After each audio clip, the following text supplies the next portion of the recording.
Hello everyone, welcome you all. So currently हमारा chapter चल रहा है that is the locomotion and movement, और उसकी जो है 3 लेक्चर्स ऑलरेडी हो चुकी है, तो आप उसको जाकर के देख लीजिए। और थर्ड लेक्चर जो था हमारा लास्ट लेक्चर, उसमें हमने बोन और कार्टिलेज वाले पार्ट में से बोन को स्टार्ट कर दिया था, और बोन्स में मैंने बहुत सारी चीज़ें आपको ऑलरेडी करवा रखी है। आप उसको थर्ड लेक्चर में जाकर के देख सकते हैं। आज की जो लेक्चर है वो उसको बोन वाले पार्ट को ही हम कंटिन्यू करेंगे। और बेसिकली स्केलेटन के अंदर आया आया था हमारा बोन एंड कार्टिलेज। और उस स्केलेटन के अंदर ही हमने बहुत सारी जो नेम्स थी उन सबको भी अच्छे से देखा था। और फिर मैंने आपसे कहा था कि जो नेक्स्ट क्लास होगी वो भी कंटिन्यू रहेगी हमारी स्केलेटन के ही ऊपर। तो आज की जो क्लास है वो हम स्टर्नम से स्टार्ट कर रहे हैं। और स्टर्नम जो है वो क्या है, ये प्रेजेंट होता है mid ventrally in the thoracic cavity. जो हमारी थोरेसिक कैविटी है, थोरैक्स है, उसके मिड वेंट्रल, मतलब वेंट्रल का मतलब होता है सामने, मतलब हमारा जो चेस्ट वाला साइड होता है वो होता है हमारा that is the ventral side. और डॉर्शल हमारा होता है दैट इज़ द वर्टिब्रा वाला पार्ट, और मतलब वर्टिब्रा वाला साइड। तो मिड वेंट्रली यानी कि जो वेंट्रल साइड है उसकी मिड में, ऊपर जो चेस्ट साइड है वहाँ पे मिड में प्रेजेंट होता है ये स्टर्नम। और ये एक तरह का फ्लैट बोन होता है और इसको हम ब्रेस्ट बोन भी कहते हैं। इसकी जो बेसिकली ये इसका डायग्राम है, और इसमें मैंने इंडिकेट करा है कि इसकी जो पार्ट्स होती है उसको क्या क्या बोलते हैं। तो सबसे पहले इसको जो फर्स्ट पार्ट होता है उसको हम कहते हैं दैट इज़ द मैन्यूब्रियम। और उसका जो बीच वाला पार्ट होता है उसको हम कहते हैं बॉडी। और जो नुकीला टाइप जो निकला रहता है उसको हम कहते हैं जाइफाइड प्रोसेस। इसके बाद हमने जो, और मैंने आपको एक्सियल स्केलेटन जो है ऑलरेडी आपको बता रखा है। आज की जो क्लास है ये इसमें स्टर्नम हमारा जो है वो बचा हुआ था एक्सियल स्केलेटन का, और अपेंडिकुलर स्केलेटन जो है वो बेसिकली यहाँ से स्टार्ट हो रहा है। तो अपेंडिकुलर स्केलेटन जो है उसमें 126 बोन्स है, और वो कंस्टिट्यूट करता है गर्डल्स को और लिम्ब बोन्स को। जो गर्डल्स होती है वो टोटल 6 होती है, और लिम्ब बोन जो होता है वो 120 होता है। तो गर्डल्स जो होती है उसमें पेक्टोरल गर्डल हो जाएगा और पेल्विक गर्डल हो जाएगा। जो पेक्टोरल गर्डल होता है वो दोनों साइड में होता है 2x2। जो हमारा आर्म वाला पार्ट है वहाँ पे होता है पेक्टोरल गर्डल, ऊपर वाला पार्ट 2x2 यानी कि 4 हो जाएगा। और जो पेल्विक गर्डल होता है वो भी 2 हो जाता है। मतलब पेक्टोरल गर्डल 4 होगा और पेल्विक गर्डल एक एक दोनों साइड में होता है तो 2 हो जाएगा। जो पेक्टोरल गर्डल होता है उसमें आता है स्कैपुला आता है और क्लेविकल आता है। जो पेल्विक गर्डल होता है इसमें आता है कोक्सल या फिर हिप बोन भी उसको कहते हैं। इसके बाद जो लिम्स होता है हमारा लिम्ब बोन वो 120 होता है। इसमें आता है फोर लिम्ब और हाइंड लिम्ब। जो फोर लिम्ब होता है इसमें मतलब फोर लिम्ब का मतलब हमारे हाथ, हाथ में के अंदर जो है पूरा बोन्स होता है 30x2 यानी कि 2 हाथ है, तो एक में 30 और दोनों मिला के 60 बोन्स हो जाएगा। और जो हाइंड लिम्ब होता है इसमें भी 60 बोन हो जाता है। तो अब हम समझते हैं हमारी गर्डल्स वाली पार्ट को। जो गर्डल्स है इसमें पेक्टोरल और पेल्विक गर्डल में से जो पेक्टोरल गर्डल है उसको देखते हैं। पेक्टोरल गर्डल जो होता है इसमें पार्ट आता है दैट इज द स्कैपुला और क्लेविकल। स्कैपुला जो है इसको हम शोल्डर बोन कहते हैं। ये पीछे प्रेजेंट होता है हमारे शोल्डर के, मतलब पीछे, जस्ट पीछे प्रेजेंट होता है शोल्डर बोन। और ये प्रेजेंट रहता है डॉर्शली, डॉर्सली का मतलब पीछे, जहाँ पे वर्टिब्रल कॉलम रहेगा उस साइड में। और ये एक तरह का फ्लैट ट्रायंगुलर टाइप की बोन होती है। बड़ी सी जो फ्लैट ट्रायंगुलर टाइप की बोन हमें दिखती है वो होती है शोल्डर बोन, जिसको स्कैपुला कहते हैं। और ये प्रेजेंट होता है बिटवीन द सेकंड और द सेवेंथ रिब्स के बीच में प्रेजेंट होता है स्कैपुला। जो क्लेविकल होता है इसको हम कोलर या फिर ब्यूटी बोन भी कहते हैं। इसके बाद जो स्कैपुला का पूरा पार्ट है उसको हम देखते हैं। इसमें सबसे पहले जो है आगे की तरफ, ये है आगे वाला पार्ट। इसमें ये क्लेविकल दिखा रहा है जो पीछे ऐसे कंटिन्यू करेगा। और ये होता है पीछे का डॉर्सल वाला पार्ट। और इसमें से निकलता है एक प्रोसेस जिसको कहते हैं एक्रोमियन प्रोसेस। इस एक्रोमियन प्रोसेस की जो नुकीली सी स्ट्रक्चर होती है इसको कहते हैं हम स्पाइन। इसके बाद जहाँ से हमारा मतलब हमारा जो ह्यूमरस है, हमारा जो हैंड का पार्ट निकलता है, तो फर्स्ट पार्ट जो होता है हमारा हैंड का उसको कहते हैं ह्यूमरस। तो हेड ऑफ द ह्यूमरस जहाँ से जिस डिप्रेशन से निकलता है उसको कहते हैं हम ग्लिनॉइड कैविटी। तो ये एक तरह का डिप्रेशन होता है जो कि प्रेजेंट होता है लेटरली इन द स्कैपुला के अंदर, लेटरली प्रेजेंट होता है। और यहाँ से क्या निकलता है, हेड ऑफ द ह्यूमरस, जो कि हमारा फर्स्ट पार्ट होता है। दैट इज बेसिकली हम आर्म कह सकते हैं, बाजू हमारा जो होता है वो हेड ऑफ द ह्यूमरस इसी ग्लिनाइड कैविटी से क्या होता है, निकलता है। It has a process extended laterally in the spine जिसको हम कहते हैं एक्रोमियन प्रोसेस, जिसके थ्रू इट आर्टिकुलेट, जिसके थ्रू ये जुड़ा रहता है। मतलब इसी एक्रोमियन जो प्रोसेस होता है इससे जो स्कैपुला होता है वो क्लेविकल से क्या होता है, जुड़ा हुआ रहता है, आर्टिकुलेटेड रहता है। दूसरा है हमारा that is the pelvic girdle, और पेल्विक गर्डल जो होता है इसमें पेयर ऑफ बोन होता है जिसको कोक्सल या फिर हिप बोन कहते हैं। और हर एक कोक्सल बोन जो होता है वो फॉर्म्ड होता है by the fusion of the three bones that is the ilium, ischium और प्यूबिस। तो इलियम में ILIUM ये याद रखेंगे हम, आइलियम, स्कियम और प्यूबिस जो होता है ये 3 बोन्स होता है, और मतलब इन तीनों बोन के फ्यूजन से बनता है। तो ये बीच में पार्ट होता है हमारा सैक्रम। सैक्रम जो होता है ये शॉर्ट होता है और वाइडर होता है इन फीमेल्स दैन मेल्स, मतलब वाइडर होता है in the case of because of क्योंकि उसमें क्या होता है ये डिलीवरी के वक्त ये क्या होता है स्ट्रेच होता है। तो इसीलिए इसमें जो फीमेल्स होती है उसमें ये थोड़ी सी वाइडर होती है और शॉर्ट होती है, और मेल्स में ये थोड़ा सा लॉन्ग होता है। और ये सैक्रम के जस्ट नीचे होता है कॉकेक्स, ठीक है। और ये होता है इसका part that is the pelvic girdle का एलियम, ये नीचे होता है इस्चियम और इधर होता है प्यूबिस, ठीक है। और यहाँ पे प्रेजेंट होता है एसिटाबुलम।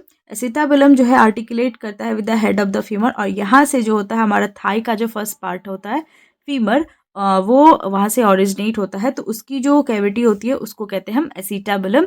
और यहीं से क्या होता है यही फीमर वाला की हेड जो है आर्टिकुलेट मतलब निकलती है यहाँ से। इसके बाद जो होता है वो लिम्ब बोन्स है, और लिम्ब बोन्स के अंदर जो है सबसे पहले हम पढ़ते हैं फोर लिम्ब के बारे में। फोर लिम्ब में हमारा क्या क्या आएगा, सबसे पहले मैंने आपको पार्ट बताया है कि जो हमारा आर्म होता है बाजू वो स्टार्ट होता है, और उसमें सबसे पहला पार्ट होता है इसका फोर लिम्ब का दैट इज़ द ह्यूमरस। और ह्यूमरस में कितने बोन है, एक है बोन, ठीक है, बोन याद रखेंगे। इसके बाद आता है रेडियस वाला पार्ट, रेडियस होता है एक, और ये रेडियस होता है किधर की तरफ, थंब की तरफ बोन, जो बोन होता है वो होता है रेडियस। इसके बाद आता है अल्ना, मतलब रेडियस और अल्ना क्या होता है, पास पास होते हैं, और जो थंब की तरफ जो वाली बोन जाती है उसको हम कहते हैं रेडियस, याद रखने का तरीका है ये। और लिटिल फिंगर की तरफ जो बोन जाती है उसको हम कहते हैं अल्ना, और ये दोनों एक एक होता है। इसके बाद आता है हमारा रिस्ट बोन, कलाई की जो बोन होती है कार्पल कहते हैं उसको, और कार्पल्स कितने होते हैं, टोटल 8 बोन प्रेजेंट होता है। इसके बाद पार्ट आता है हमारा जो पाम हथेली है, हथेली जहाँ से स्टार्ट हो रहा है वहाँ पे प्रेजेंट होता है मेटाकार्पल्स, और मेटाकार्पल्स जो होता है ये कितना होता है, 5 प्रेजेंट होता है, पाम बोन्स कहते हैं इसको। इसके बाद आता है हमारा फेलेंजेस जिसको हम डिजिट्स भी कहते हैं। तो टोटल फिंगर्स में हो जाएगा 3 × 4 यानी कि 4 अंगुली हो गया, 4 फिंगर हो गया, 4 फिंगर में कितना होगा, 3 फेलेंजेस यानी कि 12, और 2 थंब में हो जाता है। तो फेलेंजेस कितना हो जाएगा, टोटल 14 यानी कि दोनों में 28 हो जाता है। इसके बाद हम बात कर ले यहाँ पे हाइंड लिम्ब की, तो हाइंड लिम्ब में भी वही सेम जैसे वहाँ पे थी स्टार्टिंग में, जो लॉन्गेस्ट बोन होती है दैट इज़ द फीमर, हमारे बॉडी की सबसे लॉन्गेस्ट बोन होती है फीमर जिसको हम थाई बोन कहते हैं, और ये भी एक होता है नंबर में। इसके बाद आता है हमारा जो नी कैप होता है, मतलब हमारी नी बोन जिसको कहते हैं पतीला, और ये बेसिकली हमारी जो नी है घुटने उसकी कवरिंग होती है पतीला, और ये होता है एक। इसके बाद आता है टिबिया वाला पार्ट, जैसे वहाँ पे ये थी हमारे रेडियस और अल्ना थी, वैसे यहाँ पे टिबिया और फिब्यूला होता है, और ये दोनों भी एक एक होता है। इसके बाद वहाँ पे कार्पल था, तो यहाँ पे टार्शल होगा, और कार्पल 8 होता है, लेकिन टार्शल जो होता है एंकल बोन वो 7 होता है, क्योंकि एक एक्स्ट्रा हमारे पास क्या है दैट इज़ पतीला होता है, दैट इज़ नी कैप जिसको कहते हैं। इसके बाद होता है हमारा मेटाटार्सल्स, वही सेम फीट बोन जिसको कहते हैं, और ये 5 होगा सेम उसकी तरह, जैसे वहाँ पे मेटा कार्पल्स होता है। इसके बाद फैलेंजेस होगा 14 जैसे वहाँ पे था 14, ठीक है। इसके बाद आता है one of the most important topic that is the joints. Joint होता है ये है point of attachment between the 2 bones और अ बोन एंड अ कार्टिलेज, या तो 2 बोन्स की अटैचमेंट हो सकती है साइट, या फिर वो बोन और कार्टिलेज की अटैचमेंट साइट हो सकती है, तो वो जॉइंट्स होता है। ये 3 तरह का हो सकता है, एक होता है फाइब्रस जिसको हम इमूवेबल जॉइंट्स कहते हैं, मतलब ये बिल्कुल भी मूव नहीं करती है, तो इसलिए इसको हम इमूवेबल में रखते हैं। और इसमें आता है dense white fibrous tissue, dense white fibrous tissue जो है इसके अंदर आता है, और इसीलिए क्या होता है इमूवेबल होता है, इसमें फ्लेक्सिबिलिटी नहीं होती है। जॉइंट्स जो होता है इसकी तो मतलब फाइब्रस की जो जॉइंट होती है इसका अलग सा नाम है जिसको हम कहते हैं सूचर्स, और इसका एग्जांपल हो जाता है between the bones of the cranium, हमारी जो ब्रेन बॉक्स है उसमें जो क्रेनियम वाला पार्ट है, जैसे हमारे फोर ब्रेन के अंदर जैसे हम बात कर ले हमारे ब्रेन बॉक्स के अंदर, तो हमारा सबसे पहले फोर ब्रेन नहीं, फ्रंटल और पैराइटल टेम्पोरल था। इन सब के बीच बीच में जो है, इन सबको डिवाइड कौन करता है, यही जो फाइब्रस जॉइंट होती है वो डिवाइड करती है। और इसीलिए कहा जाता है कि बोन्स जो होता है क्रेनियम का वहाँ पे प्रेजेंट होता है। फाइब्रस जॉइंट इमूवेबल होता है वो, और इसलिए उसको हम क्या कहते हैं, सूचस भी कहते हैं। इसके बाद हम बात कर ले यहाँ पे, that is the cartilaginous joint दूसरा होता है। और कार्टिलेजनस जॉइंट जो होता है इसको हम पार्शियली मूवेबल जॉइंट भी कहते हैं। ये थोड़ा सा मूव कर सकता है। तो पार्शियली मूवेबल जॉइंट जो होता है वो पार्शियली, मतलब कार्टिलेजनस जॉइंट जो होता है वो पार्शियली मूवेबल होता है और ये लिमिटेड मूवमेंट शो करता है। इसके बाद वाइट फाइब्रस कार्टिलेज प्रेजेंट होता है यहाँ पे। इसका एग्जाम्पल हो जाता है, एग्जाम्पल हमें सबका याद रखना है, that is the intervertebral disc जो है, मतलब इंटरवर्टिब्रल यानी कि दो वर्टिब्रा के बीच में जो प्रेजेंट होता है, मतलब डिस्क इसका नाम दे रखा है यहाँ पे। तो दो वर्टिब्रा के बीच में प्रेजेंट हो सकता है। कोक्सल बोन जो था हमारा हिप बोन, प्यूबिक सिम्फाइसिस वहाँ पे प्रेजेंट हो सकता है। रिब्स और स्टर्नम के बीच में प्रेजेंट होता है। और डायफाइसिस और एपीफाइसिस जो होती है हमारी लॉन्ग बोन्स की, वहाँ पे उसके बीच में भी प्रेजेंट होता है कार्टिलेजनस जॉइंट, और ये पार्शियली मूवेबल हो सकता है। ठीक है, तीसरा होता है और ये सबसे ज़्यादा इंपॉर्टेंट है, दैट इज साइनोवियल जॉइंट, जो कि फ्रीली मूवेबल जॉइंट होता है because of the synovial fluid. मतलब साइनोवियल फ्लूइड जो होता है, दो बोन्स के बीच में साइनोवियल फ्लूइड होता है जिसकी वजह से ये फ्रीली मूव कर सकता है, ये तरह का जॉइंट। इसमें आता है सबसे पहले ball and socket joint. Ball and socket joint जैसे हमारी पेक्टोरल गर्डल हो गया या पेल्विक गर्डल हो गया। पेक्टोरल गर्डल जो ऊपर वाला पार्ट होता है, जैसे हमारे आर्म जो है उसको हम फ्रीली रोटेट कर सकते हैं, that is ball and socket की तरह राउंड राउंड मूवमेंट में। ऐसे हम अपने थाइज जो है उसको भी हम रोटेट कर सकते हैं, तो वो किसी ना किसी ज्वाइंट से ओरिजिनेट होता है, उस तरह की जो बोन्स होती है। और यहाँ पे बॉल एंड सॉकेट जॉइंट जो होता है वो पेक्टोरल गर्डल और पेल्विक गर्डल में प्रेजेंट होता है।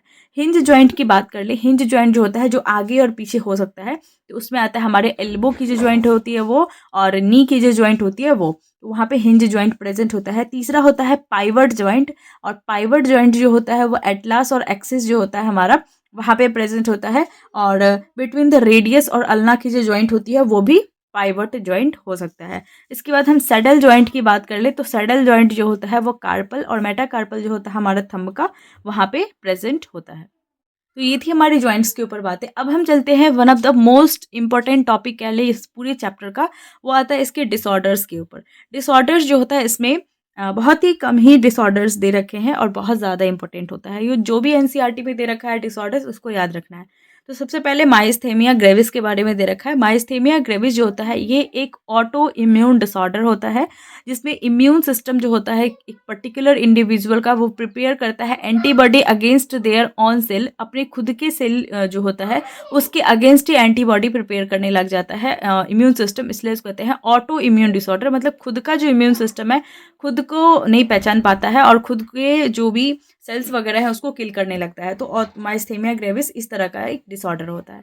इसमें अफेक्ट होता है हमारा जो स्केलेटल मसल होता है वो अफेक्ट होता है, जिससे क्या होगा, स्केलेटल मसल अफेक्ट होगा तो हमारी जो मसल होगी उसकी वीकनिंग हो जाएगी, कमज़ोर हो जाएगी, और उससे क्या हो सकता है, पैरालिसिस हो सकता है। दूसरा होता है that is the muscular dystrophy. और डिस्ट्रॉफी जो है, डिस्ट्रॉफी वर्ड से हम याद रखेंगे कि यहाँ पे एब्सेंस होती है डिस्ट्रॉफिन प्रोटीन का, और इस प्रोटीन की एब्सेंस होने की वजह से मस्कुलर डिस्ट्रॉफी हो जाती है। ये एक तरह का जेनेटिक डिसऑर्डर होता है। इसमें भी डीजेनरेशन हो जाता है स्केलेटल मसल का, लेकिन ये एक तरह का क्या है, जेनेटिक डिसऑर्डर है, वो हमें याद रखना है। तीसरा होता है दैट इज द गाउट। और गाउट जो होता है इसमें डिपोजिशन हो जाती है यूरिक एसिड क्रिस्टल, हमारी जो ज्वाइंट्स होती है उसमें यूरिक एसिड की जो क्रिस्टल्स है उसकी डिपोजिशन हो जाती है। ये भी एक तरह का अर्थराइटिस होता है जिसमें इन्फ्लामेशन होती है हमारे ज्वाइंट्स की। इसके बाद अर्थराइटिस होता है वही सेम, जिसमें ज्वाइंट्स की इन्फ्लामेशन होती है। उसके बाद हम बात करते हैं टिटेनी। टिटेनी जो होता है इसमें वाइल्ड कॉन्ट्रैक्शन, बहुत तेज़ी से कॉन्ट्रैक्शन हो जाता है, स्पाज्म जिसको कहते हैं हमारे मसल्स की, because of the low calcium in the blood. हमारे ब्लड में कैल्शियम लेवल इतना कम हो जाता है जिससे क्या होता है, वाइल्ड कॉन्ट्रैक्शन होता है, बहुत तेज़ी से स्पाज्म होता है हमारे मसल्स में, तो इसको हम टिटेनी कहते हैं। उसके बाद सिक्स्थ है हमारा दैट इज़ दी ऑस्टियोपोरोसिस। और ऑस्टियोपोरोसिस जो होता है, ऑस्टियो का मतलब होता है बोन्स, और पोरस मान लें खोखला हो जाता है, तो बोन्स की खोखला मतलब पोरस हो जाना, दैट इज ऑस्टियोपोरोसिस। और इस पे बोन की मास घट जाती है फ्रैक्चर प्रोन बोन्स हो जाता है, क्योंकि उसमें बोन मास घट गया है तो ऑफ कोर्स फ्रैक्चर होने का डर रहता है, तो फ्रैक्चर प्रोन बोन्स हो सकता है। इसके बाद ये फीमेल्स में देखा जाता है आफ्टर द मीनोपॉज जो होता है, जब इसकी पीरियड रुकती है तो उस दौरान जो है हमें फीमेल्स के केस में ये दिखने को मिलता है। और इसमें ब्लड एस्ट्रोजन जो होता है उसकी कमी आती है, और कैल्शियम जो होता है उसमें भी इम्बैलेंस होता है due to the TCT thyrocalcitonin hormone और पैराथायराइड हार्मोन जो है, इसकी वजह से कैल्शियम इम्बैलेंस भी हमें देखने को मिलता है। तो इन दोनों हार्मोन्स को याद रखना है। और ये थी हमारी पूरी डिसऑर्डर्स के ऊपर बातें। और यहाँ पे आके हमारा ये चैप्टर भी क्या होता है, फिनिश होता है। इसके बाद जो है हमारा स्टार्ट होगा न्यूरल कंट्रोल एंड कोऑर्डिनेशन, और वो भी बहुत ज़्यादा इंपॉर्टेंट चैप्टर है। तो अभी तक हमने बहुत सारी चैप्टर्स जो है उसको कर लिया है, और आई होप कि आप जो है मेरे साथ सारे चैप्टर्स को कर रहे हैं।